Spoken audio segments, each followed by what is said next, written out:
Good evening, all, and welcome. As Halloween draws near, it's time to delve into the darker side. We're going to be looking at cult encounters. I hope you're ready, because it's time to get comfortable and let the darkness take control. I have always been very much into hiking, and a number of years ago, something happened that made me change my stance on this. It was out back in the middle of nowhere in Australia. Me and a few of my buddies were supposed to go out for a long walk and camp that would probably take us about 4 days. We were all buzzed to do this and made sure to bring the necessary supplies. However, at the very last minute, 3 out of the 4 bailed, so it was just me. I'd already asked for the time off work and was beyond pissed with my so-called friends. But seeing as I got the green light from the wife and the office, I thought screw it, and I'd go ahead and do it anyway. So I went off on my own. I parked up at the bottom of the trail and went into the wilderness alone. I was carrying loads of beers and knew that this was going to be a hell of a good time, even if it was just for me. I brought along a book as well as my regular camping supplies and was determined to make the most of this. The first 2 days in were great. Nothing eventful happened, which is exactly what I wanted. I was having an absolute blast. However, it was on the 3rd day, just as the sun was starting to set, that the creeps began. Now, there was a small hill which I was eyeing up for a while. There seemed to be a slight clearing towards the top, which is exactly where I thought I'd like to be. However, I made a note to camp on one of the sides so that on the off chance anyone spotted me, they hopefully wouldn't see me, as I wouldn't be that close to the middle.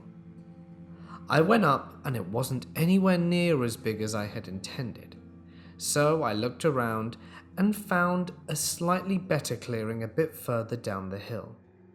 This one was small and compact and would do well for me in my situation. So I built my tent, had a beer, and started making some dinner, while gently unwinding and reading my book. It must have been about an hour later. I knew I should go to sleep, but my book was getting way too interesting and I couldn't put it down. And with no one else around me, and with my trip coming towards its end, I wasn't really in a rush, and if I had to wake up later tomorrow, then that's what I would do. The moon was out, illuminating the wilderness, and I only had to use a small torchlight in order to read my book comfortably. That's when I hear something. Large movements in the underbrush, and something along with it, chanting. I pause, turn off my light, and tune in my ears.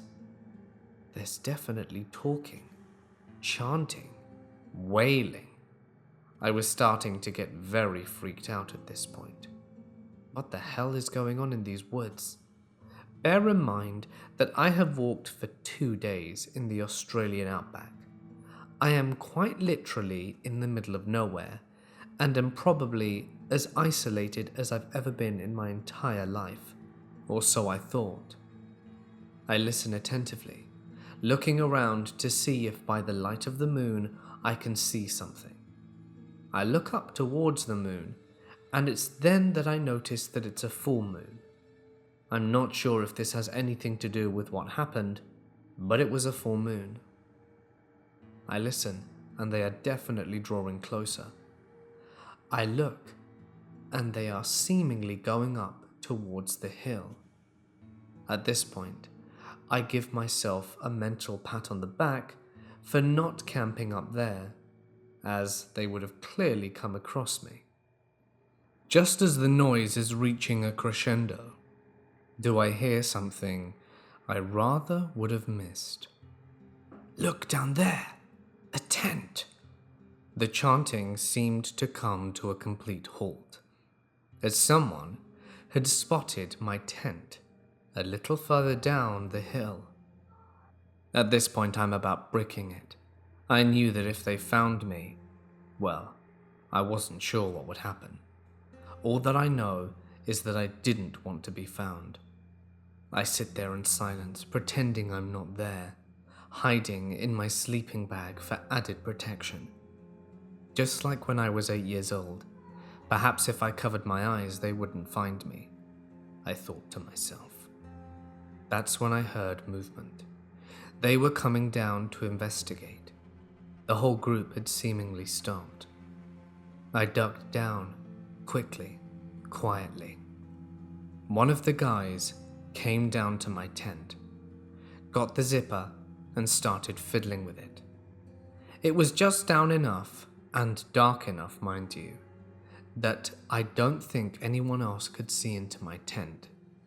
The guy pulled the zipper down, and he looked inside. He was wearing dark robes, which for this climate, I certainly wouldn't advise. He looked inside, stared at me dead in the eye, and whispered, "You aren't here." He then closed the tent and shouted up to his brethren, "There's no one here, let's carry on." He made his way up to the hill, and the chanting continued. I didn't leave my tent. I didn't fall asleep. I didn't even move until the sun had come up.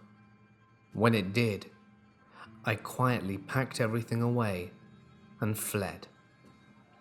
I don't know who they were or what they were doing, but I have not been back since and have no intention of running into that creepy cult again. Once I was invited to a supposed Christian youth meeting by my cousin. I didn't really want to go, but she insisted, so I ended up there. It was held in a small apartment, and when we arrived we were greeted by the group leaders, which seemed to be totally normal young people. Afterwards, the other members arrived, and they turned off all the lights at the apartment. I thought that was a little weird, but no big deal. Then they started with the music. They put those Christian rock songs they usually use at normal Christian youth groups, but started dancing like maniacs, jumping everywhere and flailing their arms, and the weirdest of all, laughing uncontrollably. Then in 1 second, they all threw themselves to the ground, got on their knees and started crying like their mothers had just been brutally murdered. After this, they got up and began dancing and laughing again, as if nothing had ever happened. I was seriously creeped out at this point, but this was only the beginning. They started with weird rituals where they promised to perform any miracle you wanted or needed, as Christ allowed them to do so. A kid said he wanted to get taller, and so they put their hands over him and started murmuring prayers for a while. They then put him against a wall, and they claimed that he had grown at least 3 centimeters.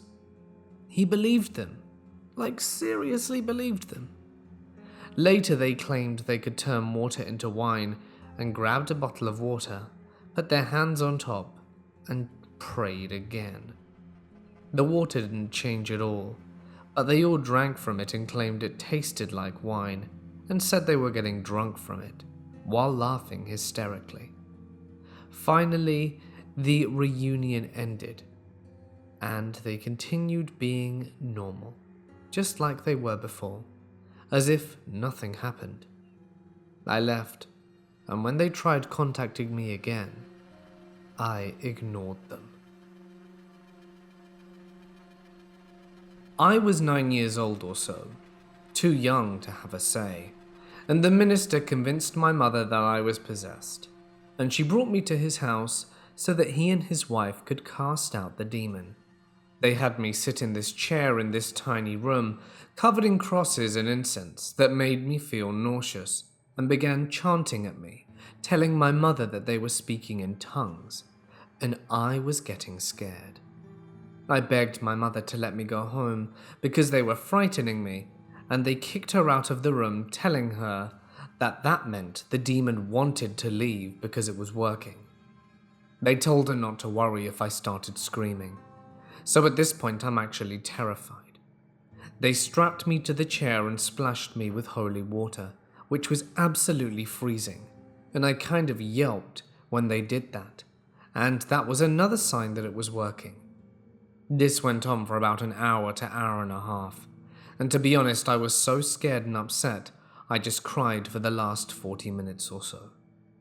I was so stressed, and the smell of incense was so nauseating that I eventually vomited, and they took that as a sign that the demon was vanquished and let me go.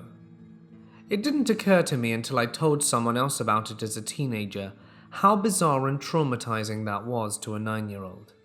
Looking back, it's kind of funny how crazy they were, but I was just upset that my mother didn't believe me, that I wasn't possessed. When an assistant youth minister at my family's fundamentalist church, the Church of Christ Separatist, who had been struggling to have a child with his wife for several years, was finally able to conceive, he was so happy he wrote a song thanking God for his blessing of a daughter-to-be. He played it for us on his guitar in the back of his pickup in the parking lot before service began. When the elders of the church heard that he played an instrument on church grounds, they excommunicated him and ordered him to never return to the property on pain of trespassing. This was a denomination which taught specifically that attendance to church within the denomination was mandatory to enter heaven. Essentially, they'd sentenced a good man to hell for the crime of thanking God for his child. I asked my grandfather why they had done that, and he told me that the church forbade instruments because they were not permitted in the Bible. I pointed out that the harp and the lyre were explicitly mentioned in the 2 Samuel and Chronicles, and that several of the psalms were specifically comprised for the harp, lyre, and trumpet. He replied that there were no instruments in the New Testament, and that the New Testament superseded the Old, so anything not explicitly permitted was disallowed in the church. When I responded that by that logic we should not be permitted to wear pants in church, as the New Testament makes no mention of pants, he flew into a rage and did not speak to me for some time. I stopped attending the church the following Sunday. This isn't a typical definition of a cult, but I was raised Jehovah's Witness, and they were pretty delusional by about age 12 to 13-year-old me. It took a few more years to get out due to my father being an elder and someone who had no problem physically forcing his son to go to meetings and out in service, as in door knocking. Sounds like a corny fake scenario, but it took me being tough to fight him off. I was asked to leave the house at 17 while still in grade 12, and so I did. I had a job and I had an older friend to live with as well. That's when I realized that, in my opinion, it's a cult. That you could turn on your own son because he didn't believe what you believed. That you would beat your son because he was being bullied at school and couldn't stand door knocking anymore at his own neighborhood, where he encountered classmates either at their homes or as they were riding their bikes down the street on a sunny Saturday morning, with me walking my dad in suit and tie with a briefcase full of maniac ravings about living forever. The summer going to my senior year of high school, my friends and I heard about a bonfire rave type party that some kids from a neighboring school were throwing. My friend Tyler knew the kid orchestrating the event and asked if we could come. They told us the more the merrier. The kids then told Tyler where and when the party was going to be. The party was a bit of a tradition.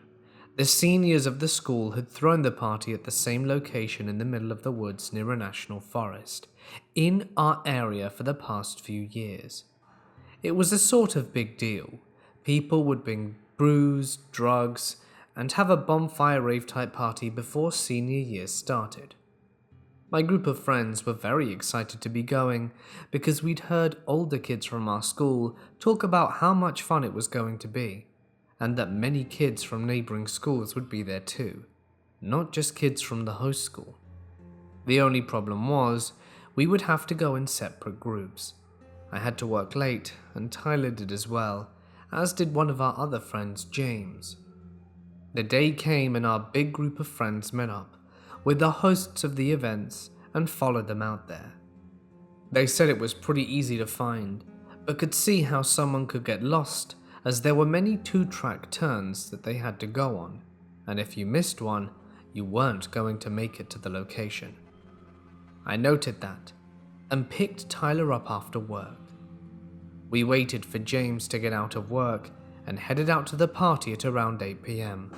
It was starting to get dark when we arrived to the main dirt road that we were supposed to take, and we called on one of our friends at the party.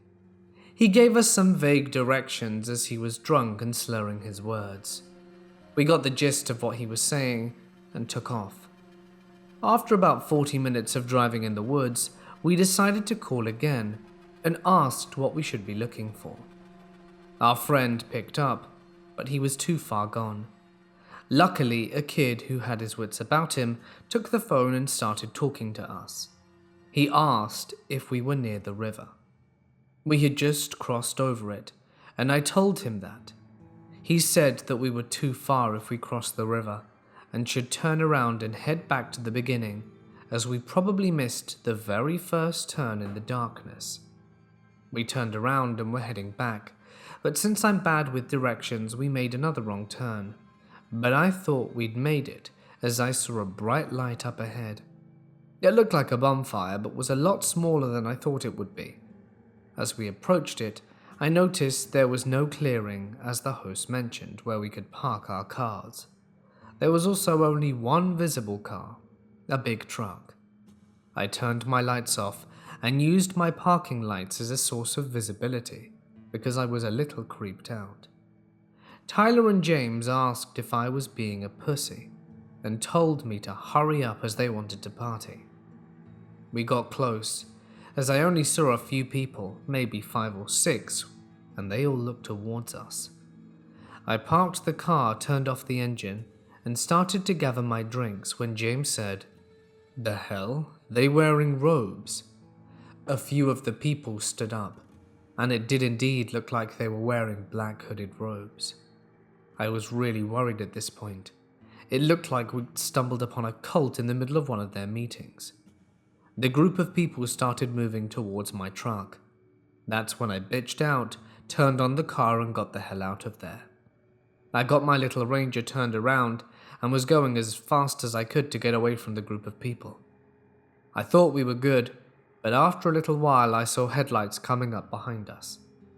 I was worried because I didn't know what in the heck was up with the vehicle behind us. Were they friendly? Were they behind us if they were? Whatever it was, I was 100% against stopping and meeting said people. We were at least 40 minutes from the dirt road, and then another 30 from the civilization. We were in the middle of nowhere.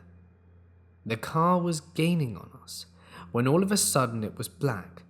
No lights were behind us anymore. It was odd, and Tyler said they turned around. For some reason they turned around. Obviously we weren't being pursued anymore, but I was done in the woods for now, and we ended up making our way out of the forest and back home. The next afternoon I woke up to several missed calls from our friends who were at the party.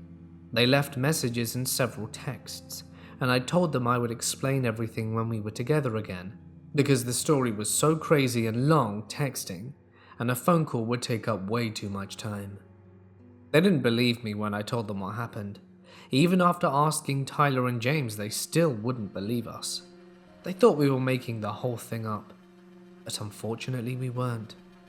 So somewhere in a forest of Michigan, there's a group of people who meet in the woods at night wearing black robes around a bonfire, doing who knows what. I live near the ghost town of Alvera. Back during World War II, the government claimed eminent domination and booted everyone out, built a munitions/bomb factory. Fast forward to now, a chunk of the land was given back to the community as state game land. A portion of it hosts a federal prison, and a bunch of it sits unused by the government. The same land contains the remains of the town, just foundations and a well at this point, and a bunch of bunkers. These bunkers are concrete igloo-like structures with a big metal door on one side, once used to store explosives. Now, it's used for teens to get drunk and do drugs. Over time, they've become covered in dirt and plant growth, so you might mistake it for a hill if you don't see the door. There are local rumors that devil worshippers hang out in there, in the gamelands, and have strange rituals in the woods, in some of the more out-of-the-way bunkers.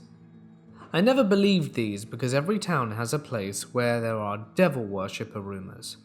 But last year my friend claimed that it was true. He said that his parents were hunting one night and saw a group of people in robes chanting around a fire, and a figure wearing a deer head mask stood in the center. He also said that at one time, while he and his dad were hunting, he heard the chanting and singing and saw the smoke. This particular friend is a real straight shooter, and I wouldn't think him the type to make this stuff up, so I'm tempted to believe him. Now, for my own experience.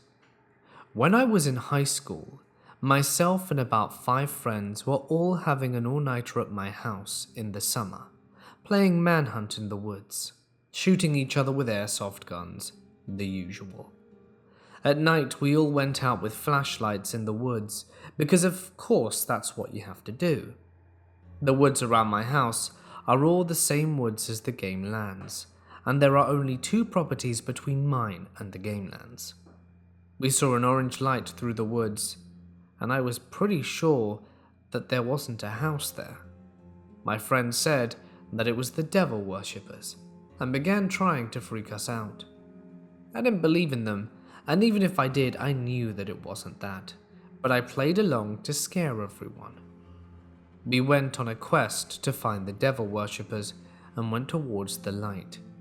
We left the path and began bushwhacking in the dark, now quite far from the house. We heard my neighbor's dog in the distance barking its head off, probably at us, but then it got really intense and made a horrifying noise no dog should make, and stopped. I've seen the dog since, so it didn't die, and we were a bit taken aback by the noise, so we all stopped and listened.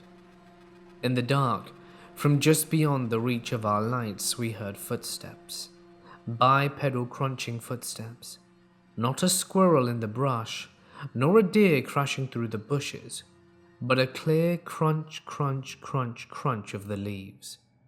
At that point, we all decided to head back. My friend and I wanted to keep going, but we didn't want to do it alone, so we conceded. We were all sleeping in the guest apartment over the garage, which is in a separate building from the house. It has one of those 70s-style accordion doors halfway up the stairs, separating the upstairs area from the hallway and bathroom downstairs. Later that night, well after midnight, when we were all settled in and started to doze off, those of us who were still awake heard something brushing against the door from the other side. It was a flimsy plastic/linoleum thing, so it was moving as though something bumped into it, and we could hear the noise clearly. I gathered up the courage and said out loud, "Does anyone else hear something bumping the door?" I get a few shaky yeses from around the room. "Is anyone going to get up and check it out?" Several nopes, and I sure as hell wasn't going to go do it.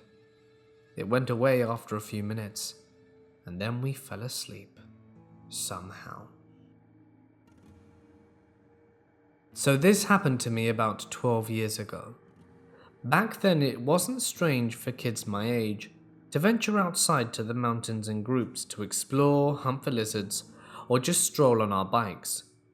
We were all living in the same street, right next to a variety of mountains. The neighborhood was brand new, so much that many houses were still on sale.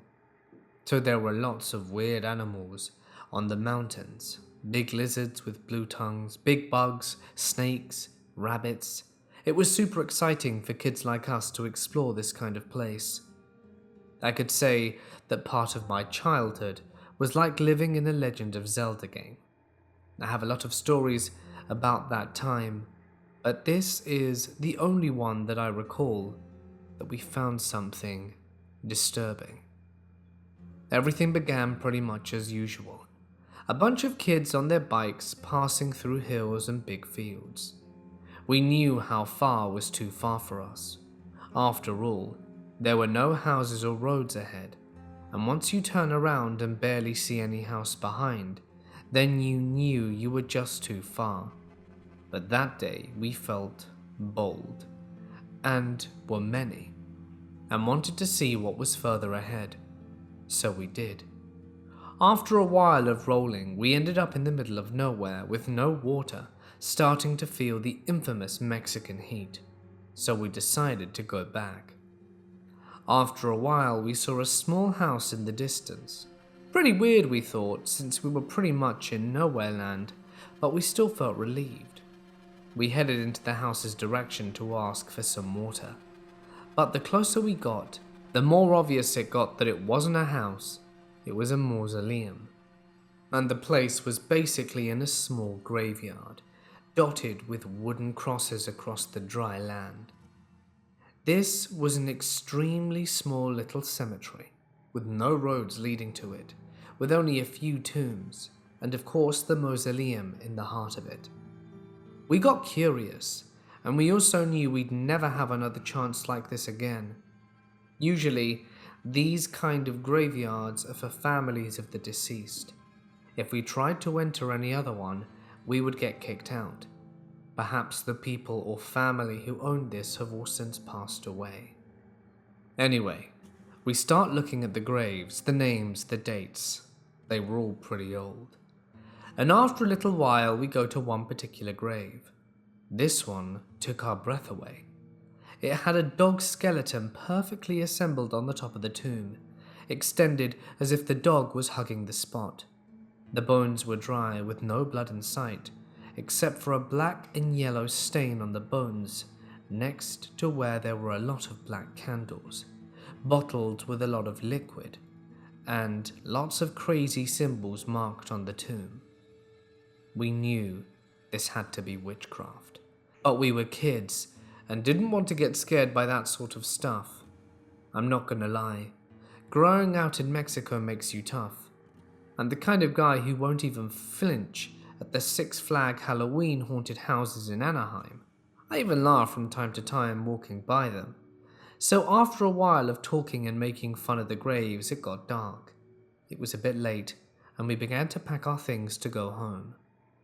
We then headed to our bikes and heard something like a whisper. Since it was both soft and fast, but definitely there, it was coming from the tomb, the one with the black dog. I first thought one of my friends was trying to scare us. It wasn't weird. Even I've done it before. So I did the most logical thing.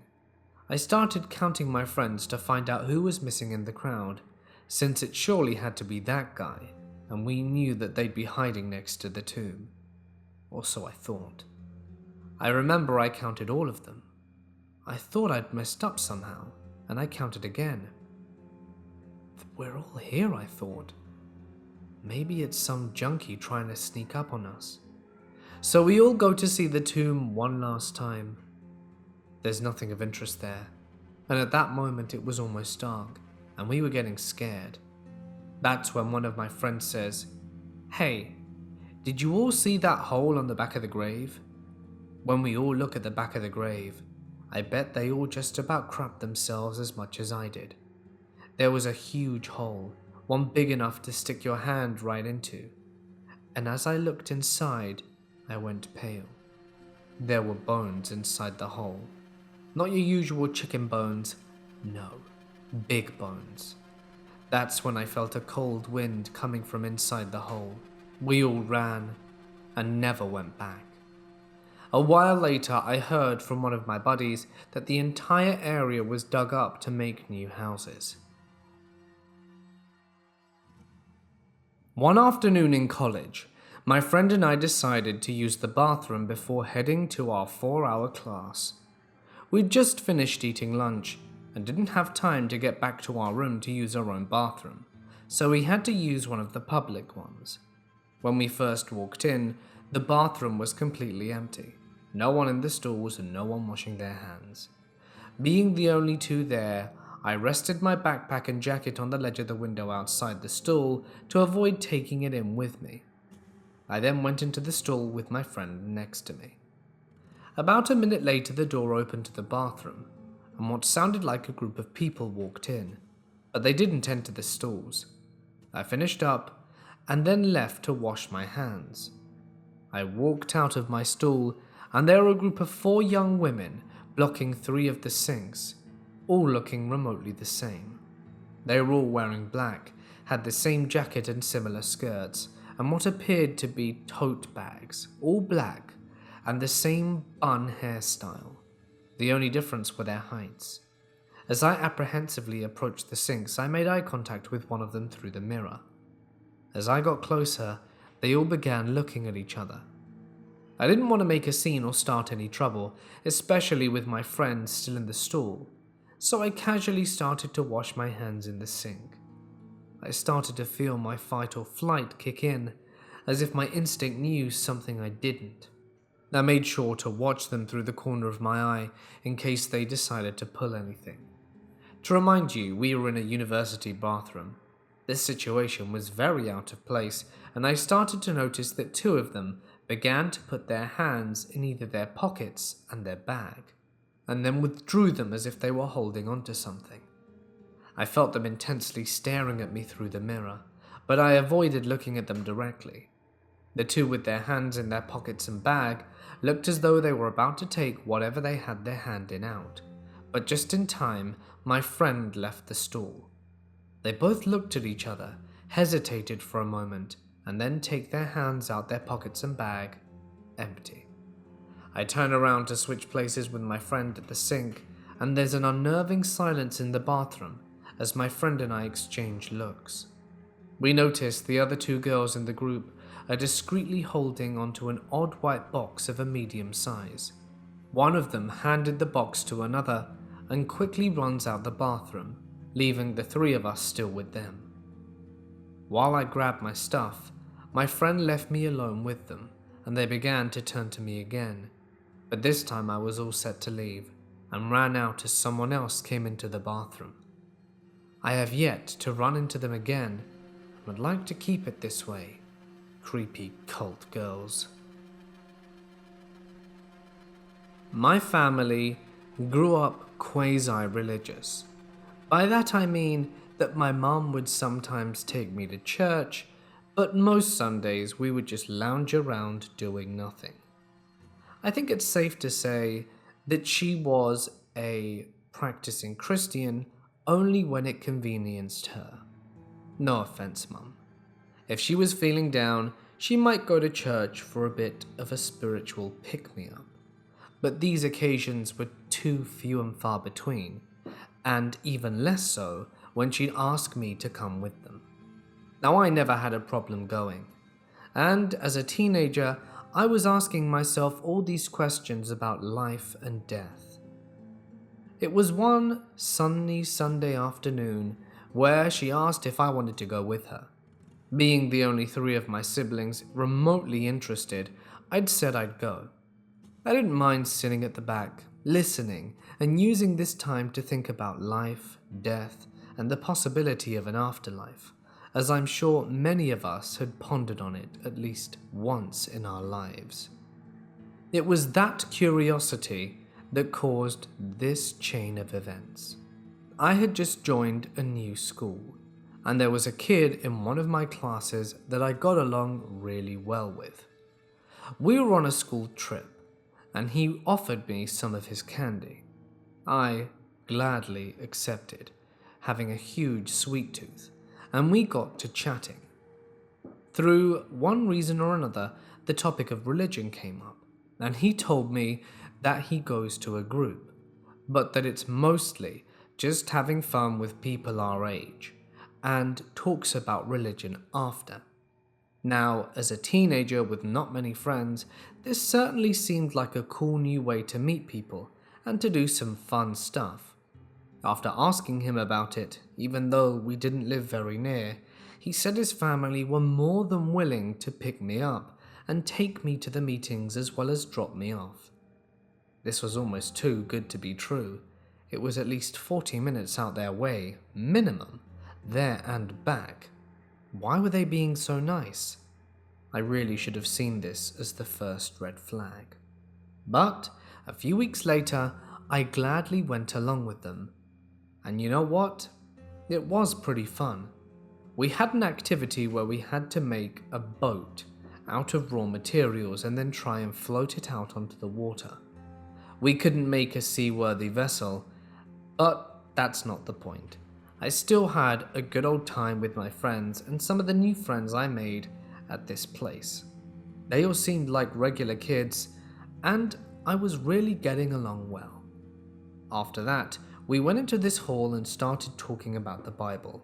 Not reading or nothing like I'd seen at my conventional church, it was just reading some select passages, talking about it, and seeing what we understood from the text. Again, as someone who'd only been to one type of church, I found this experience novel and new, and really relished in an opportunity to break down the text and make my own understanding from it. Although, in all honesty, I'm sure there was only one approved understanding and they just wanted me to get me to see it in my own way. That is, however, when things take a slightly darker turn. They reeled me in, and I was having a great time, going every month to their little meetings, as it was quite far, and interacting more and spending time with the younger group. They started pushing me to come more regularly, make the hour drive out to the middle of nowhere to one of their meeting halls, which is something, as a teenager, I really didn't want to do. I just liked the discussion part, and still wasn't sure exactly what I believed. My friend and I were getting closer, and I wasn't sure if this was right for me anymore. But that year, they had a camp of sorts, where you'd go out and camp in the forest and have what we did pretty much every month happen once a year, but for a whole weekend.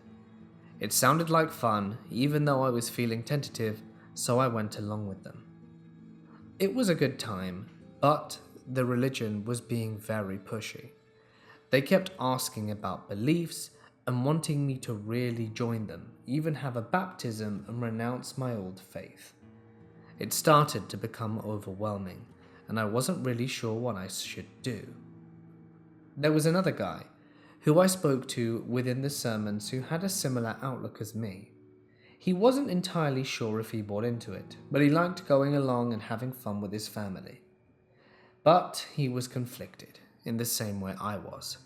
They were being very pushy, and they were very subtle in the way that they drew you in, so much so that you'd hardly notice it if you kept on going. The fun really was one of their biggest tools. It was on the Saturday night of the campout in the woods that they gathered everyone together and started baptizing people in the lake.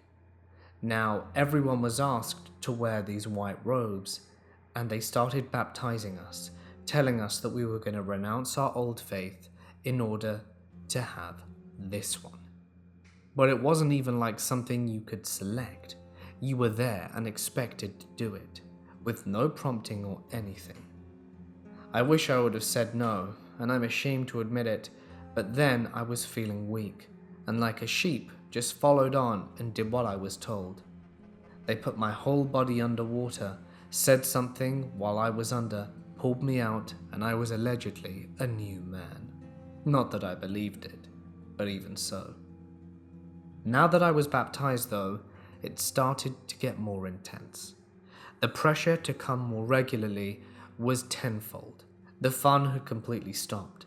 They asked me to commit to knocking on people's doors, telling people about the faith. Luckily for me, I was starting college in a new city shortly after, and quickly cut ties with everyone I knew from there and deleted all of them from Facebook, and was done with it. They pestered my phone a few times, but I think that they got the message that I had no interest and left me the hell alone. I know it isn't as bad as many of the other cult encounter stories on this Reddit thread, but in all honesty, the way that they use fun to entice young people to go, the way they baptize you and then slowly add more pressure, is something that is very hard and subtle and not easy to notice, which certainly was my case. I'm glad I got out of there though, the way events aligned to make a quick and easy getaway. I sometimes wonder about the friend that I had there who I had conversations with. If he ever found his faith, if he managed to get out, or if he still goes to that weird, creepy cult. Who knows? If you're out there, buddy, I hope you made it. Hey guys, it's Mort here, and thank you so much for listening. I hope you enjoyed tonight's cult stories as Halloween draws near. Just as a reminder, don't forget to drop a like, leave a comment, and do all the good stuff. And if you've got a story, share it with me to my Reddit page or my email. All the information can be found in the description. As always, huge thank you to all my amazing patrons. You really mean the world to me and seriously help me keep this channel going. If you'd like to join, have your name in the credits as well as loads of cool and interesting perks, then feel free to check it out. Link in the description at the top. But anyway, for now guys, I'm going to sign off. Stay awesome, and I'll see you in the next one.